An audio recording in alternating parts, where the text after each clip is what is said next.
I'm here on the floor today to talk about career and technical education, and specifically legislation we've introduced that would provide a lot more training opportunities for people who need these in-demand jobs that are out there. When people hear about career and technical education, sometimes they wonder what we're referring to, and this is really high school programs. Used to be called vocational education. For many in my generation, they might remember it as that, but it's not your father's Oldsmobile. It's not the old voc ed programs that you might remember. In fact, it's really impressive. If you go to these CTE schools today, and Ohio luckily has a lot of great career and technical academies and schools, you'll see something amazing. You'll see young people being trained up for some of the most sophisticated jobs out there in bioscience and technology. Welding, of course, and manufacturing in Ohio is a big deal, but also truck drivers to get a CDL, a commercial truck driving license. You might see somebody who's there who is interested in going into firefighting or EMS. This morning I had a chance to visit with a young man who's in a CTE program where he's immediately going to be hired by a fire department. So these are great opportunities for our young people. And right now, these CTE schools are incredibly important because the skills are needed, the training is needed. One of the challenges we've had, frankly, is that sometimes parents who are advising their kids are saying, you know, you need to go to a four-year college or university like I did, or maybe like your uncle or aunt did, and maybe that's the goal that they have for their kids, and that's fine. And for many young people, that's appropriate. But for others, what a great opportunity to be able to get out of high school, get a job immediately, a good-paying job with good benefits, and then at some point, because often in these schools, including in Ohio, you get college credit while you're in high school, to go on to college later, and perhaps your employer will pay for that. This morning, I was with a young woman named Jordan. She's at the Great Oaks Career Technical Center in Southwest Ohio, and Jordan is becoming a welder. And as I explained to Jordan, she's going to have just amazing opportunities, and she does. She's got plenty of job opportunities for her because she's going to have the skill that's so badly needed in Ohio right now. Our manufacturing sector is desperate for welders, and they're willing to pay good money for welders, so she can make $45,000, $50,000 a year with good benefits at 18 years old as a welder, instead of taking on the student debt. And in Ohio, it's about $27,000 on average. Somebody graduating from a community college or a four-year college or university is taking on significant debt. So this is an opportunity for us to get more young people into career and technical education. We think we ought to do it. We have a good economy right now. Thanks to tax reform and regulatory relief, there's a lot of hiring going on, and there's actually higher wages right now. In Ohio, we have a number of people who are looking for employees. The help wanted signs are out there. We have about 148,000 jobs available in the state. If you look at ohiomeansjobs.com, which is the website that offers these positions, there are about 250,000 Ohioans out of work. Now, how does that make sense? Well, it makes sense because if you look at the jobs that are being offered, many of them are jobs where you have to have a skill. You have to be a coder, or you have to be a machine operator or a welder, or you have to have some bioscience background to be a tech. So if we had the skills training, we'd be able to fill these jobs, which is great for the companies and for the economy, but also just, again, a great opportunity for these young people. In 2018, our economy added 223,000 jobs per month on average. Now, that's about twice what the pre-tax reform baseline was from the Congressional Budget Office of only 107,000 jobs per month. So we more than doubled. We've also had strong wage growth over the last 12 months. In fact, wage growth in the last year is higher than any time in the last decade. In Ohio, frankly, for a decade and a half, we've had flat wages. Finally, we're now seeing wages going up. Last month, the average was about 3.4% growth for private sector workers. By the way, more for blue-collar workers than for white-collar workers, the supervisory workers, which is all good news. So we've got a lot of good things going on in terms of increasing jobs, increasing wages, increasing benefits, much of that just due to tax reform. I've gone all around our state and talked to folks at roundtable discussions, been to over 25 businesses to talk specifically, what did you do with the tax savings? Every one of them has a great story. But with all these pro-growth policies kicking in, again, the thing I'm hearing now is, yeah, the tax reform helped us, the regulatory relief is a good idea, but we need workers. We need people. And we need them to have the skills to be able to fill the jobs that we have. This mismatch between the skills that are out there and these jobs, that skills gap is a thing that we need to close. So there are lots of ways to do that. If you look at the National Skills Coalition, they'll estimate that nearly half of all job openings between now and 2022 will be middle skill jobs that require education beyond high school, but not a four-year degree. So again, career and technical opportunities in high school, and then when you get out of high school, to have a certificate where you can get into a course where you can learn how to do one of these skills, and although you're not getting an associate's degree or a bachelor's degree, you're getting a certificate, often a stackable certificate that can lead to a degree later. That's what's going to be really needed. If you look at the skills gap right now, Deloitte and the Manufacturing Institute have highlighted the fact that there are so many jobs out there that need these skills. They estimate that there are about 2.4 million positions that are likely to be unfilled between 2018 and 2028. And this economic impact, not having these jobs filled, is about $2.5 trillion hit to our economy. So this is why all this is so important. About 6 years ago, we started the Career and Technical Caucus here in the Senate. There were first two of us, Senator Kane from Virginia and myself. Now we have 27 senators on the CTE caucus. Why? Because members are hearing back home about this, and this has been good to raise awareness for career and technical education.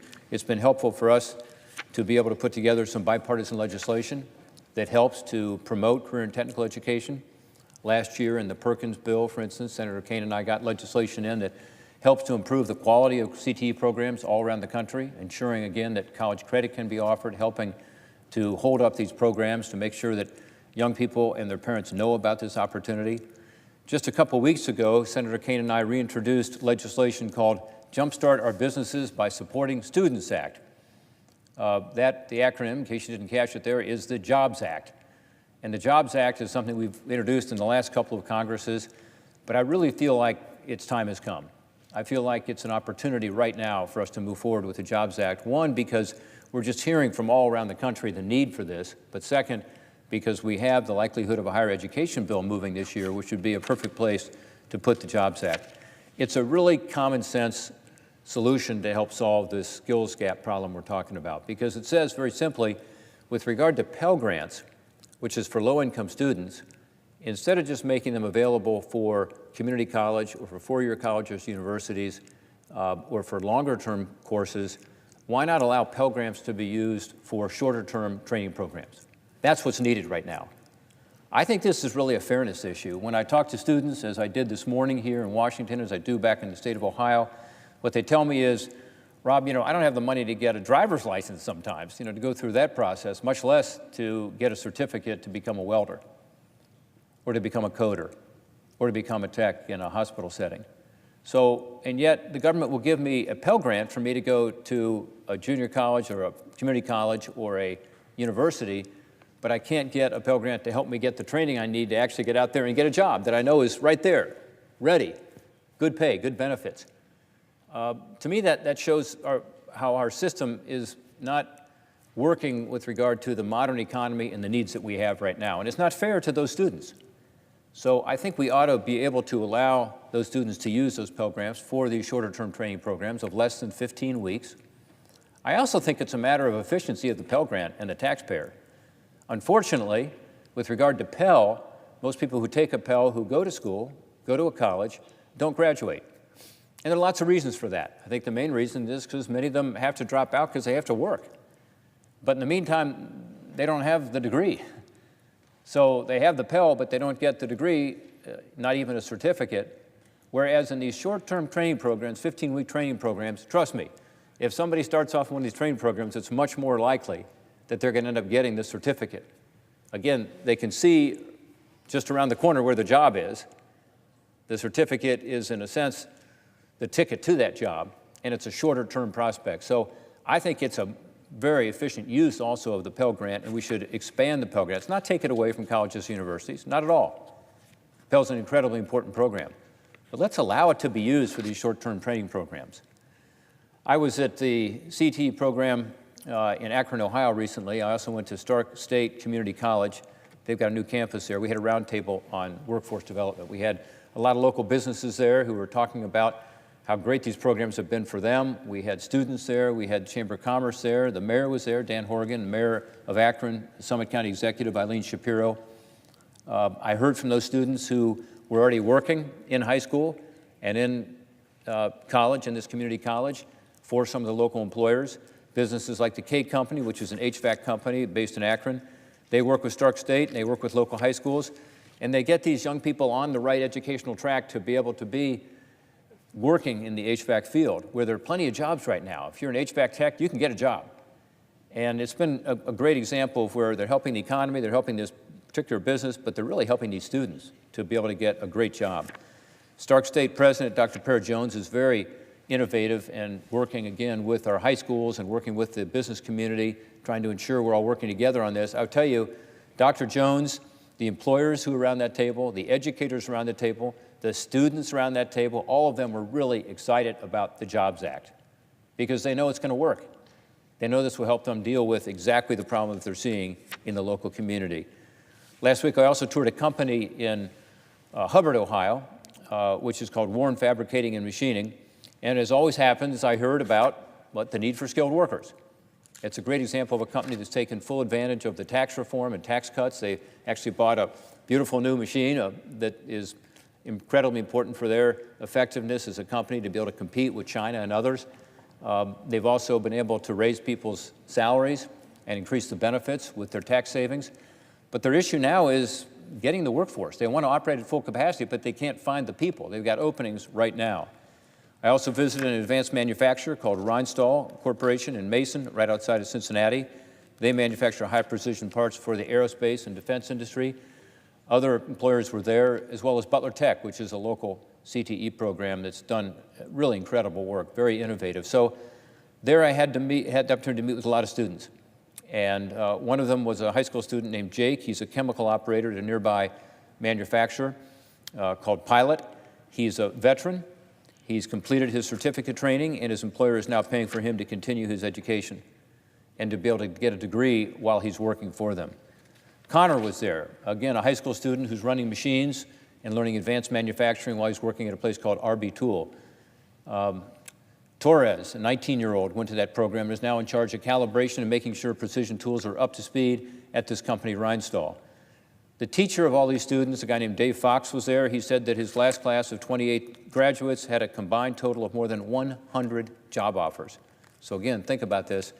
These are young people going through these programs, these certificate programs, 28 young people. They had more than 100 job offers. And again, these are good job offers. We're talking about 40, 50,000 bucks a year, jobs that pay 18 to 20 bucks an hour, and good benefits. And again, a lot of employers who will then pay for them to continue their education should they choose to do so. Just last week, President Trump came to the Joint Systems Manufacturing Center in Lima, Ohio. This is an incredible manufacturing facility that does something unique in America, which is they build tanks. So the kind of welding that they have to be trained on is incredibly sophisticated, difficult to do. The kind of machine work they have to do is really difficult. Cutting the tank's steel is an incredibly difficult task, plus some other alloys that they use to protect our troops out in the field. They need to hire about 400 additional workers in the next year or so, partly because with the defense buildup, we're putting more money into the plant. And I'm very pleased to say that President Trump and his budget put more funding into the Lima tank plant for this year. But we need workers, and they need help training people. They need skilled welders, machinists, assembly workers, various types of engineers. So again, these are good paying jobs, great opportunities for young people, whether they're coming up through the ranks, through the high school, whether they're mid-career changing jobs. It'd be great for us to be able to help them get the people they need. And the Jobs Act, they all say, would be exactly what they need to help do that.